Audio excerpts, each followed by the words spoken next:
Dulu sebelumnya kita sudah bahas kan, kalau menabung itu disisihkan bukan disisakan. Nah sekarang apakah investasi itu sama dengan menabung? Secara konsep iya sama, yaitu tetap menyisihkan. Tetapi mungkin secara hasil agak sedikit berbeda. Kok bisa bos? Oke mari kita bahas. Dulu waktu kita masih kecil, kita sering sekali diajarin menabung oleh orang tua kita atau oleh guru kita di sekolah. Paling tidak ya menabung di celengan kan. Atau nanti pas sudah kuliah mulai bisa menabung di rekening bank. Karena kau sudah punya KTP, jadi bisa buka buku rekening tabungan. Nah oke. Terus biasanya kan, dengan prinsip ini kita bisa menabung untuk membeli barang yang kita pengen beli. Misal, baju baru, HP baru, atau gadget lainnya. Syukur-syukur, harganya terjangkau sehingga durasi menabungmu tidak begitu lama. Mungkin dalam waktu 1 bulan, 2 bulan, kau sudah bisa membelinya. Tapi mungkin ada di antara kalian yang pengen membeli suatu barang sedikit lebih mahal atau sedikit lebih lama juga nanti kau menabungnya. Katakanlah 3 tahun, kau pengen beli laptop gaming harganya 10 juta misalnya. Oke, kau sudah tentukan target dalam 1 bulan kau harus menabung 280 ribu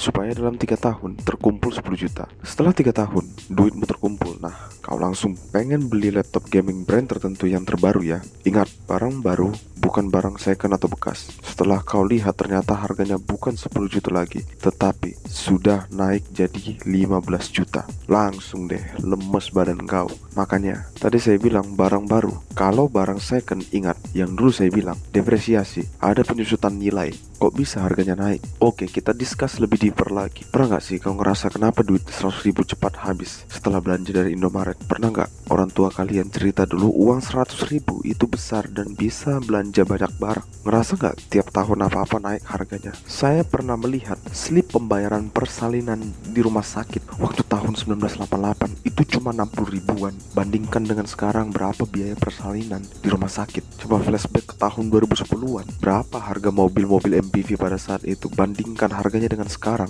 Jangan tanya lagi kalau harga rumah. Kau pasti tahu sendirilah. Kesimpulannya, semua harga naik dari tahun ke tahun. Kenapa kok bisa naik? Karena ada inflasi. Ketika demand atau permintaan lebih besar dari supply atau persediaan, terjadilah inflasi. Lawannya inflasi yaitu deflasi, yang menyebabkan harga-harga barang bisa turun. Ini pun jarang terjadi bos. Biasanya pada saat krisis atau resesi di mana pertumbuhan ekonomi Indonesia minus 2 kuartal berturut-turut, atau seperti waktu krisis tahun 1998. Nah Indonesia itu rata-rata inflasi sebesar 6% per tahun. Artinya kalau kau nabung duit nih dalam 1 tahun 10 juta, nah tahun depan sebenarnya nilai uangmu itu turun 6% menjadi 9.400.000. Kenapa? Karena harga barang-barang rata-rata sudah naik 6% pada tahun itu. Sadar nggak bos? Inflasi itu seperti perampok yang tidak tampak. Duit 1 miliar tahun ini dengan duit 1 miliar 10 tahun lagi itu gak sama bos value-nya. Tidak bisa membeli barang dan jumlah yang sama dibanding 10 tahun yang silam.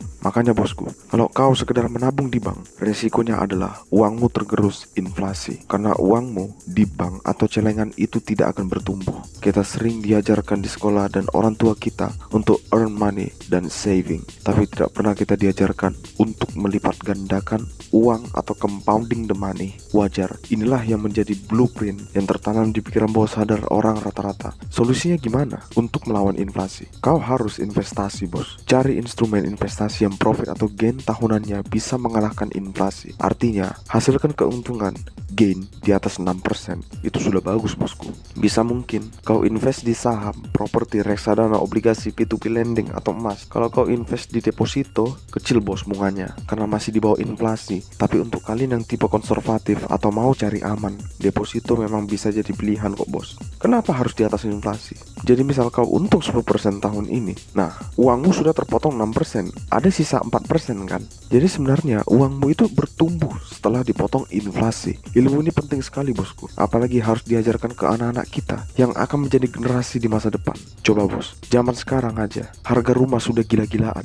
Bahkan sudah dikonfirm oleh Ibu Sri Mulyani bahwa masyarakat akan sulit untuk beli rumah. Ingat bos, inflasi naik, impactnya bunga KPR juga akan naik. Coba bayangin berapa kira-kira harga rumah di generasi masa depan. Makanya bos, penting mengajarkan calon generasi masa depan mengenai ilmu investasi ini. Sekian bacotan berkualitas pada kali ini. Tetaplah menjadi berkelas, berkualitas, bermanfaat, dan berpengaruh positif.